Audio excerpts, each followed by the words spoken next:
ចាលោកគ្រូខ្ញុំក៏អរគុណដល់ព្រះជាម្ចាស់ហើយក៏អរគុណដល់លោកគ្រូដែរនៅខ្ញុំនៅចាំនៅពេលដែលខ្ញុំរៀបចូលវគ្គកាត់លោកគ្រូបានជួបជាមួយខ្ញុំ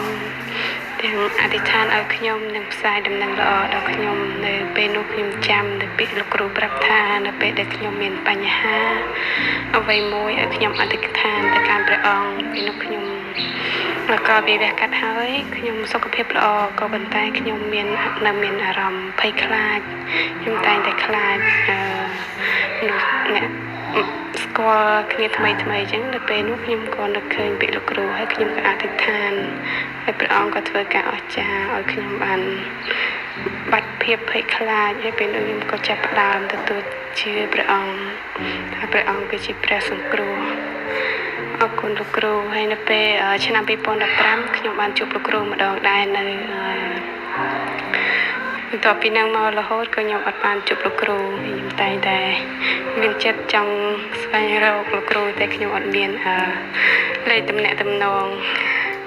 ហើយខ្ញុំតែងតែនឹកនឹងចិត្តឲ្យអធិដ្ឋានទៅកាន់ព្រះអង្គថាខ្ញុំចង់ជួបជាមួយលោកគ្រូនៅថ្ងៃណាមួយឥឡូវនេះព្រះអង្គបានឲ្យខ្ញុំជួបលោកគ្រូនៅសាលាព្រះគម្ពីរអរគុណព្រះអង្គអរគុណលោកគ្រូសូមព្រះប្រទានពរលោកគ្រូមានសុខភាពល្អនិងក្រុមគ្រួសារដែរ